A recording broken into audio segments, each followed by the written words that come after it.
Hello po sa inyong lahat mga ka-crypto. Ako po si Pinoy Crypto Trader at sa video na ito ay atin pong pag-uusapan ang aking technical analysis dito po kay Pepe ngayon pong May 25 taong 2024. At ang atin pong nakikita rito ay ang daily chart time frame nitong si Pepe kung saan itong mga nakalipas na araw ay yan, bumangga po siya sa ating resistance line dito na 40 digits 1514 at nagkaroon po siya ng rejection ngayon at ngayon ay patuloy pa rin po niya na yan, patuloy pa rin po siya yan, sa kanyang pagsubok na basagin ito.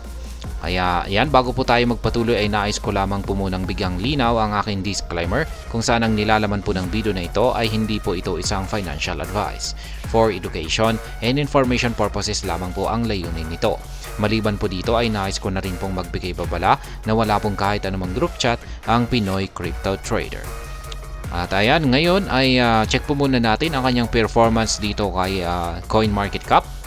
Ang kanyang 24-hour performance ay bumagsak na po ng 1.75% kasi bumangga po siya dito sa resistance line natin at nagkaroon po siya ng rejection. Kaya yan po ang dahilan kung bakit ay nakakaranas siya ng 1.75% na pagbagsak dito sa kanyang 24-hour performance.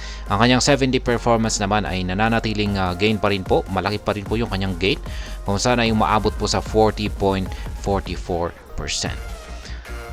Sa pagdating naman po sa kanyang market cap ay bumagsak po ng 1.52%. Kaya yan, nasa 6.01 billion yung kanyang market cap. Yung kanyang trading volume ay bagsak na rin po ng 55.14%.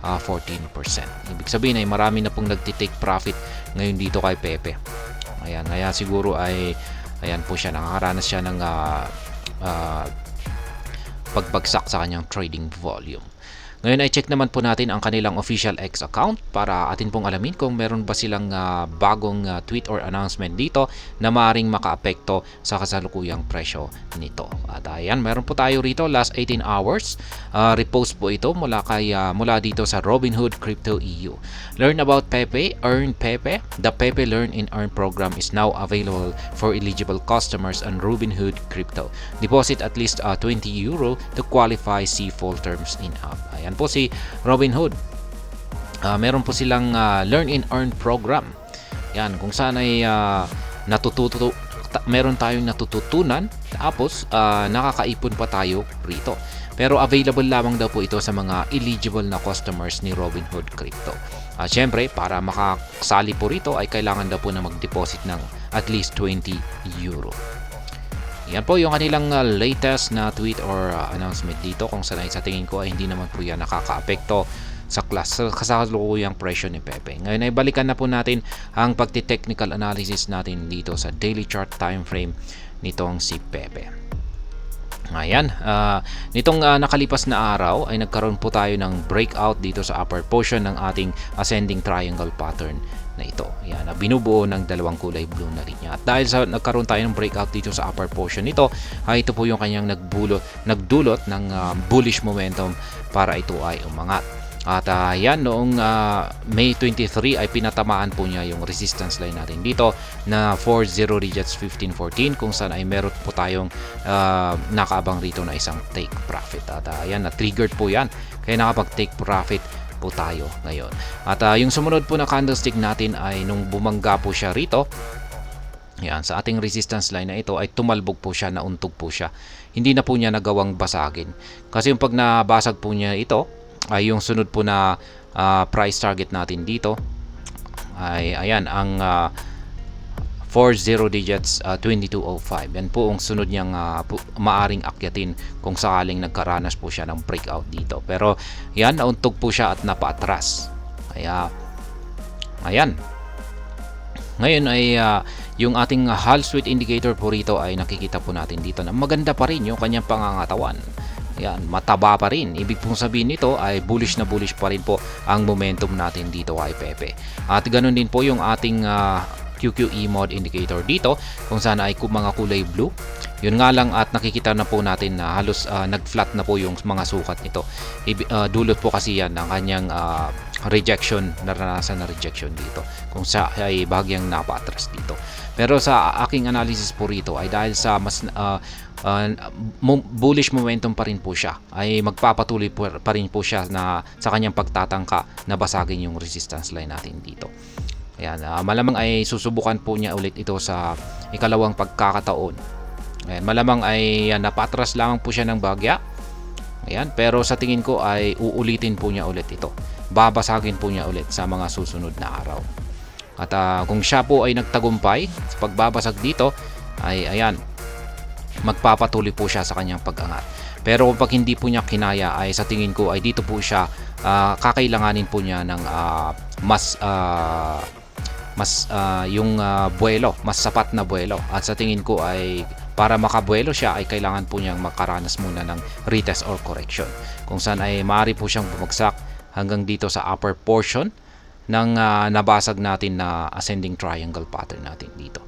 At posibleng dito po siya magkakaranas ng retest, at ito yung gagamitin niya bilang launch pad para ito ay magpatuloy sa kanyang pag-angat para subukang muling basagin yung resistance line natin dito. Kaya ayan, kasi bullish na bullish po yung momentum natin dito.